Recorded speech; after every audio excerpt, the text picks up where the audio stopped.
Nós estamos encerrando hoje o tema Igreja para quê? Nós, ao longo desses 3 últimos domingos, nós vínhamos tratando esse tema. Uma questão existencial também, né? Por que a gente existe? E o tema a respeito para que igreja, ele vem como uma resposta que a sociedade hoje tem, hoje que as pessoas têm no coração, né? A gente construiu esta série baseada na pesquisa em alguns filósofos e sociólogos do nosso país, o Felipe Pondé, Leandro Carnal, Mário Sérgio Cortella, que trouxeram, eles expõem as crises que existem no coração, principalmente do brasileiro, que é do que eles refletem.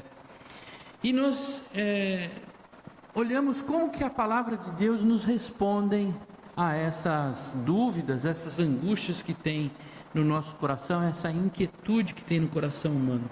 E o que nós descobrimos ao longo desses 3 domingos que nós meditamos sobre isso? Que a razão da nossa existência é para a adoração a Deus. Nós recobramos o sentido da nossa vida quando nós entendemos que fomos criados para adorar a Deus. A humanidade perdeu esse senso, essa compreensão da sua existência, e por isso ela tem angústia no coração. Em vez de adorar o seu Criador, ela tem se colocado no lugar do adorador e adorado a si mesmo. E no primeiro domingo nós vimos que somos e fomos feitos para adoração a Deus. Ressignificamos nossa identidade ao longo do segundo domingo de janeiro, lembrando que a nossa identidade não é aquela que a gente tem hoje, como uma criatura, alguém que vive espontaneamente, é criado da evolução, mas nós entendemos que a nossa identidade é de filhos do Deus Altíssimo, não apenas uma criatura sem passado, sem futuro, sem identidade, mas pelo contrário, nós somos a criatura de Deus que foi resgatada e fomos tornados herdeiros, filhos desse Deus Altíssimo. Aprendemos que a vida ganha propósito quando vivemos não para a nossa própria glória, mas para a glória de Deus. E hoje nós vamos encontrar mais um sentido da nossa vida em relação à igreja, em relação à palavra de Deus. A gente ganha sentido, a gente encontra o sentido da nossa vida quando nos tornamos corpo de Cristo, quando somos inseridos na igreja de Jesus Cristo. Amém? Então nós vamos meditar na primeira carta de Paulo aos Coríntios, capítulo 12, do 12 ao 27. Paulo vai nos ensinar e falar a respeito desse tema. Ele vai responder para que precisamos ir à igreja. 1 Coríntios, capítulo 12, verso 12.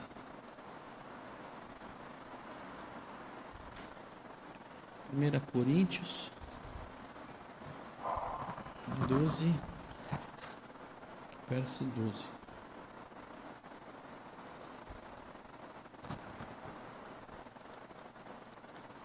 Mesmo assentados, mas com toda a reverência à palavra de Deus. Todos já acharam? Se não, tem aqui na projeção, nós usamos a tradução Nova Almeida atualizada. Do 12 ao 27. Porque assim como o corpo é um e tem muitos membros, e todos os membros, mesmo sendo muitos, constituem um só corpo, assim também é com respeito a Cristo. Pois em um só Espírito todos nós fomos batizados em um só corpo, quer judeus, quer gregos, quer escravos, quer livres, e a todos nós foi dado beber de um só Espírito. Porque também o corpo não é um só membro, mas muitos. Se o pé disser, porque não sou mão, não sou do corpo, nem por isso deixa de ser do corpo. Se o ouvido disser, porque não sou olho, não sou do corpo, nem por isso deixa de ser do corpo. Se todo o corpo fosse olho, onde estaria o ouvido? Se todo ele fosse ouvido, aonde estaria o olfato? Mas Deus dispôs os membros, colocando cada um deles no corpo, como Ele quis. Se todos, porém, fossem um só membro, onde estaria o corpo? O certo é que há muitos membros, mas um só corpo. Os olhos não podem dizer à mão, não precisamos de você, e a cabeça não pode dizer aos pés, não preciso de vocês.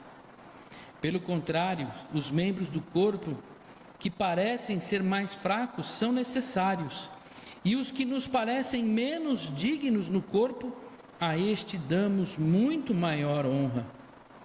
Também os que em nós não são decorosos, revestimos de especial honra, ao passo que os nossos membros nobres não têm necessidade disso.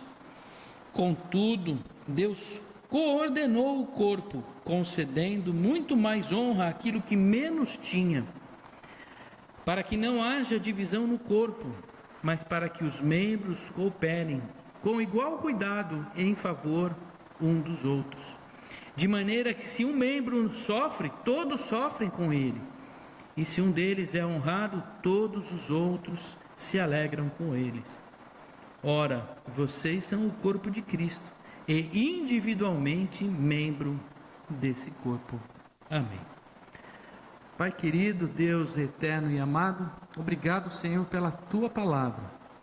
Senhor, não basta apenas a leitura, Senhor, da Tua palavra. Precisamos que o Teu Espírito Santo nos ensine, nos dê entendimento e sabedoria desta palavra.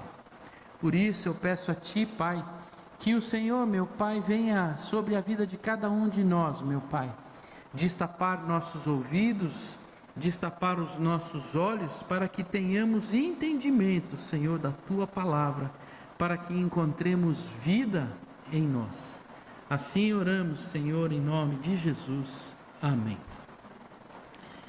A partir desse texto que a gente leu, tem 3 pontos que o apóstolo Paulo vai nos ajudar a compreender o papel da igreja e também encontrarmos sentido em viver em comunhão.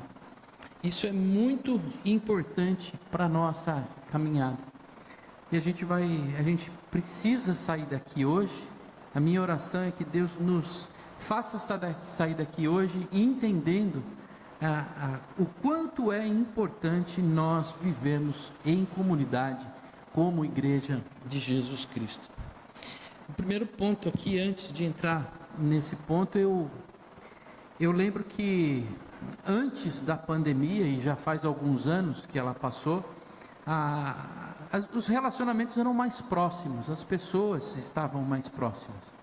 Depois da pandemia, esse marco histórico na vida da sociedade mundial, da humanidade, os relacionamentos se afastaram, as pessoas se afastaram.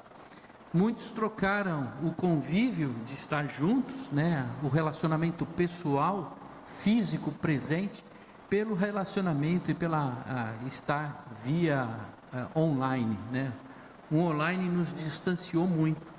Então, muitos poderiam estar presentes, mas não estão porque estão online. Não é uma crítica para quem está online, mas é um fato muito importante da nossa caminhada. E o importante é a gente resgatar essa caminhada presencial juntos, para fortalecer a igreja de Jesus Cristo. Mas voltando aqui para o texto, o primeiro ponto que o apóstolo Paulo nos ensina aqui é que nós descobrimos o significado na vida quando compreendemos que somos seres relacionais. Esse é um ponto importante. Quando ele vem aqui do capítulo 12, o verso 12 até o 14, ele vem falando que nós somos membros de um corpo. Ele cita aqui no 12, o corpo é um e tem muitos membros. E ele diz que nós somos unidos em um só Espírito, o Espírito de Jesus Cristo. Que não importa quem nós somos, de onde somos unidos por isso. Tanto gregos, quanto judeus, quanto escravos, quanto livres, todos tornam-se um. E esse tornar-se um é a base desse tornar um é relacionamento. Por isso que nós necessitamos da vida em comunidade, da convivência com outras pessoas. Não é uma questão apenas de querer que as pessoas estejam na igreja, né? Não é esse o sentido. Mas o sentido é de tirar a angústia de nós vivermos sozinhos. Eu lembro de um filme, acho que muitos já assistiram, é um filme do Tom Hanks chamado Náufrago. É um filme do ano de 2000, e ele ficou famoso, esse filme, porque o Tom Hanks, preso naquela ilha, sobrou com ele uma bola de vôlei, e aquela bola de vôlei ele desenhou um rostinho, o Wilson, né, porque a marca da bola era o Wilson, e ele se relacionou com aquela bola. Todo o filme vem demonstrar a angústia e os conflitos psicológicos que ele viveu estando sozinho na sua ilha. Quem assistiu o filme vê a ansiedade, né, o quanto foi difícil ele viver sozinho. Eu fico imaginando, né, que muitas vezes a gente fala assim: nossa, eu não quero viver mais perto de ninguém, estou cansado, né? Eu queria um pouquinho de solidão. Aí eu pergunto: você seria capaz de viver a sua vida inteira trancado numa ilha sozinho? Eu vou passar por isso esses próximos dias. A minha esposa foi raptada pela minha neta e foi para São Paulo, e eu vou passar aí 3, 4 dias sozinho em casa. Imagina o desespero que é não ter com quem falar. Então a gente pode compreender a partir dessas ilustrações que não fomos feitos para viver sozinhos. Não faz sentido a gente viver sozinho. Deus não nos criou para viver sozinho. Quando Deus criou Adão, ele viu que Adão estava triste, sozinho, estava cheio de animais, com tudo lindo, mas ele falou: preciso fazer alguém para que o Adão se relacione, alguém igual a ele, que ele se relaciona. Aí ele fez a melhor parte do Adão, que era a Eva. O que eu vejo é que não dá para a gente viver sozinho, não faz parte da nossa natureza. Deus não é único. Deus é Pai, Filho e Espírito Santo. Ele é uma trindade, e desde a criação ele se relaciona. E o apóstolo Paulo usa essa alegoria de corpo para trazer sentido a essa questão da integração da igreja, da convivência da igreja. E aí ele fala que um membro do corpo não dá para viver isolado, porque ele perde sentido. Nós não conseguimos olhar e falar que um braço na rua caminhando, quem já viu a família Addams tem a mãozinha, né? Aquela ainda é engraçadinha, ela faz sentido andando sozinha, como mãozinha, né? Mas aquilo é apenas imaginação. Mas não faz sentido a gente estar com uma mão somente e achar que aquela mão encontre sentido em si mesma. Uma mão sozinha, um braço sozinho não faz sentido em si, porque ele é membro de um corpo. Assim também o corpo não faz sentido se não tiver os seus membros. Como é que o corpo pode sobreviver se não tiver boca? Se ele não tiver boca, ele não se alimenta, o corpo morre. Se o corpo não tiver coração, o coração não bombeia o sangue, o corpo morre. Então, quando Deus criou o corpo, Ele criou nesse sentido de estarmos todos juntos e unidos. Por isso que eu tenho falado já faz tempo, e falo para você que está nos assistindo pela internet hoje, ou que vai nos assistir mais para frente, e que não tem frequentado uma igreja, não faz parte de uma comunidade de fé, não faz sentido viver sozinho como um desigrejado. Quem está fora da igreja se desconecta dos planos de Deus, porque não dá para viver desconectado da igreja, e mais para frente a gente vai olhar a respeito disso. O que nos prende à igreja e nos faz ficar ligados é Cristo. Cristo se mistura tanto ao conteúdo, à sua igreja, que ele é a própria igreja. Por isso, que quem pensa que pode viver longe da igreja está muito enganado, pois não há carreira solo no cristianismo. Quem quer viver longe da igreja está vivendo longe dos planos de Deus, porque quando Deus trouxe Jesus Cristo à terra, que ele veio, morreu por nós, pagou o preço pelo nosso pecado, nos comprou com o seu sangue precioso, ele nos comprou para que fôssemos a sua igreja e o seu corpo. Era o plano de Deus. E quando eu falo eu não vou à igreja, eu não me reúno à igreja, eu estou indo contra os planos de Deus. Ao sermos batizados e professarmos a nossa fé, nós passamos a ressignificar a nossa vida. Porque até antes da gente aceitar Jesus, nós tínhamos angústia no coração, porque não sabíamos quem era, não tínhamos identidade, não sabíamos do nosso propósito. Mas no momento em que entregamos a nossa vida e reconhecemos Ele como nosso Salvador, aí passamos a pertencer a esse corpo. Deixamos apenas de ser suas criaturas e passamos a ser seus filhos. De ovelhas perdidas nos tornamos parte do rebanho de Jesus Cristo, do bom pastor. Deixamos de agir como gregos, escravos, judeus, livres, e aí passamos a agir como cristãos. Aí está a nossa unidade como corpo. Não agimos mais como eu pensava e agia, mas eu ajo segundo aquilo que Jesus Cristo nos ensinou. Esse é o primeiro ponto que Paulo nos ensina, que descobrimos o significado da nossa vida quando compreendemos a nossa importância de como ser parte da igreja. O segundo ensinamento de Paulo diz o seguinte: o cristão está inserido na igreja por vontade de Deus. Não somos nós que viemos até aqui porque nós queríamos nos unir a uma comunidade de fé, mas foi Deus que nos chamou e nos inseriu na sua igreja como um membro segundo a sua vontade.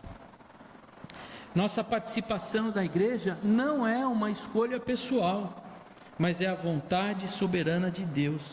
Resistir a isso é resistir ao próprio Deus.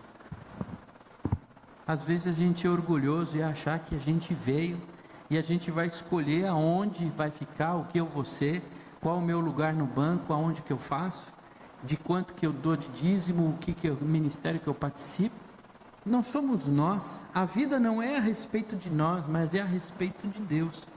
E quando nós viemos para a igreja, é uma escolha do Senhor. Nós precisamos compreender isso.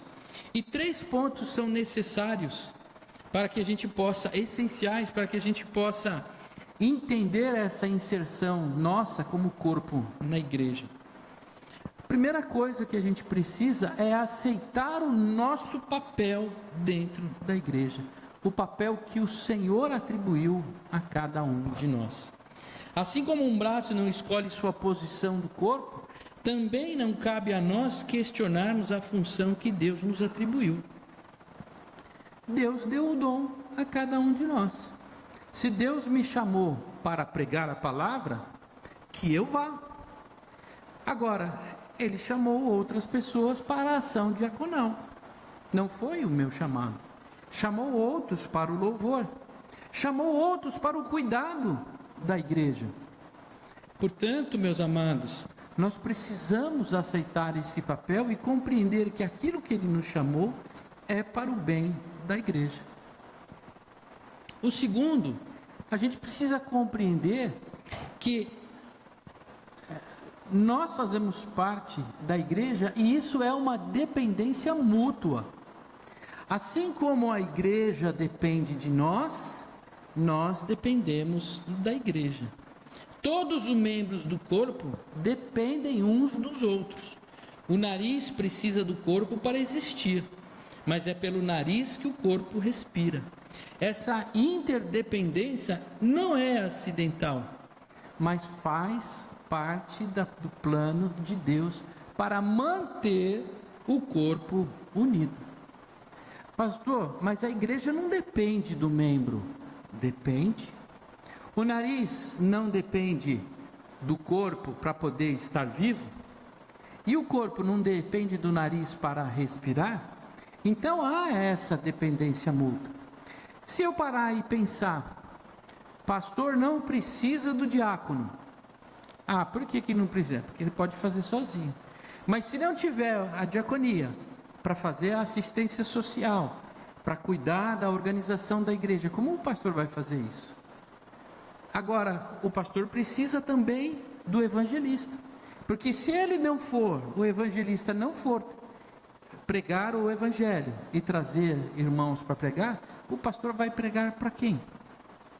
Agora, não adianta a gente ter pessoas aqui dentro se a gente não tem templo. Então alguém cuida do templo. Não adianta nos reunirmos aqui se não tiver louvor e se não tiver pregação. Então nós dependemos uns dos outros e essa é a dependência mútua. Por isso que nós somos inseridos na igreja. Terceiro, cooperação e não competição. As diferentes funções do corpo são muito... as diferenças entre os membros e as funções de cada um, elas trazem para fazer com que a igreja seja eficiente. Dentro disso que eu estava falando para os irmãos. Se a minha mão não alcança, a mão da Tainá alcança. E eu dou a mão para um, que dá a mão para o outro, e assim a gente completa toda a nossa caminhada. O terceiro ponto é que nós precisamos responder a Deus, eis-me aqui. Talvez essa seja uma grande dificuldade das nossas vidas hoje, ou do cristão. Mais uma crítica, não tomem isso como algo simples, mas muitas pessoas estão em busca de uma igreja para ser servido, e não para servir. Querem um grande show, uma grande pregação, querem estacionamento, ar-condicionado, querem uma praça de alimentação, querem todo o bom, um bom horário, querem tudo. Mas quando a gente chama para servir, não, eu não quero me envolver na igreja. É o contrário, o que Paulo nos ensina aqui é que ele nos chama para entrar na sua igreja, mas nos chama para estar disposto a servir na igreja. No corpo de Cristo, todos os membros são indispensáveis e dignos de honra. Não importa a função que o compomos, pequena ou grande, visível e discreta, o que importa é que a vontade de Deus seja realizada. Talvez alguns possam pensar, a diaconia vale mais, a minha posição vale mais do que o louvor vale mais do que isso. Eu sou maior na igreja porque eu contribuo com mais. E aí olha para um irmão e despreza o trabalho que ele faz. Nós não podemos deixar que esse orgulho tome conta do nosso coração, porque todos nós somos importantes para a igreja. Mas talvez alguns possam falar, mas por que eu devo fazer isso? Vou dar um exemplo muito claro. Por que eu fui escolhido para lavar o banheiro? A gente tinha um grupo, um ministério de casais, e a gente fez durante uns 10 anos encontro de casais. E lá naquele encontro de casais, cada um tinha uma função. Tinha a função de lavar louça, de fazer comida, e tinha aquele que lavava banheiro. Ninguém queria lavar banheiro, Mas por que não? Fomos chamados para isso. O Senhor nos chamou tanto para a cozinha, quanto para o banheiro, quanto para a recepção, para todos os lugares. Agora, quem somos nós para discutir e desmerecer a escolha de Deus para o chamado que Ele nos trouxe? Qual a autoridade que temos para alterar a forma com que Deus organizou a sua igreja? Se somos chamados, amém, graças a Deus que Ele nos chamou, para qualquer serviço que Ele nos chame, eis-me aqui. O que cabe a nós não é questionar a vontade de Deus, mas é responder sim ao seu chamado. Se você está aqui nessa noite e Deus está falando no seu coração e te chamando para um serviço na igreja, não diga não, diga: Senhor, eis-me aqui, aqui estou, usa-me a mim. Porque somos instrumento de Deus para crescimento do seu reino e para aperfeiçoamento dos santos. Nós vamos, esse mês está acabando, entre o finalzinho desse mês e o começo do mês que vem, nós estaremos reorganizando a escola dominical e educação cristã na nossa igreja. Uma grande dificuldade que a gente encontra é encontrar professores dispostos a ministrar a educação cristã. Olhando para esse texto e esse ensinamento, se Deus chamar, se você tem essa habilidade, esse dom, venha dar aula, eis-me aqui. Quando Deus atribui diferentes funções para cada corpo, não foi para criar classes distintas de cristãos dentro da igreja, mas para haver cooperação. Acho que esse ponto final a gente pode, esse terceiro ensinamento de Paulo, a gente pode compreender que dentro da igreja não pode haver competição, mas cooperação. E isso é fundamental e importantíssimo na nossa caminhada, porque quando nós cooperamos um com o outro, quem sai ganhando é o reino de Deus. Nós glorificamos a Deus. Quando nós competimos, o reino de Deus perde e nós não glorificamos a Deus. Eu queria concluir o sermão, essa reflexão, dizendo que a igreja só faz sentido quando se vive em unidade. A igreja de Jesus só faz sentido quando funciona como um corpo unido. Da mesma forma, só encontramos razão em nossa vida quando participamos dessa unidade. Se você não tem feito parte da sua igreja, se você não tem feito parte da igreja, se você não tem agido, vivido na sua igreja, você está vivendo uma vida sem sentido. Por isso nós somos chamados a caminhar juntos, sustentados pelo amor de Cristo e movidos pelo Espírito Santo, para sermos expressão visível do reino de Deus neste mundo.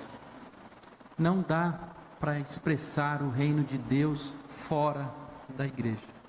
É na igreja que a gente expressa o reino de Deus. Por isso eu volto a dizer que não dá para ser um cristão em casa. Não dá para ser um cristão numa igreja, na outra, vivendo uma vida solo. É importante encontrar uma comunidade de fé, se vincular a essa comunidade de fé e viver essa comunidade de fé. Não de vez em quando, mas como instrumentos úteis do Senhor para crescimento da sua igreja. Amém? Feche os olhos mais uma vez, vamos orar. Pai querido, Deus eterno e amado, obrigado, Senhor, pela Tua palavra nesta noite. Senhor, esse é o momento, Senhor, que o Senhor nos envia, Senhor, nos desafia a colocar em prática, Senhor, aquilo que o Senhor nos ensinou. O que eu peço a Ti, Pai, é que essas palavras, meu Pai, que a revelação da Tua vontade no coração da Tua igreja, que ela, Senhor, seja entusiasmo, Senhor, para que nós saiamos do lugar comum, para que nós aqueçamos, Senhor, o nosso coração, meu Pai, e para que cada um de nós diga: eis-me aqui, usa-me a mim. Que o Senhor nos guie, meu Pai, nos incentive a sermos igreja forte em Jesus Cristo. Amém. Vamos ficar de pé e cantar no Senhor.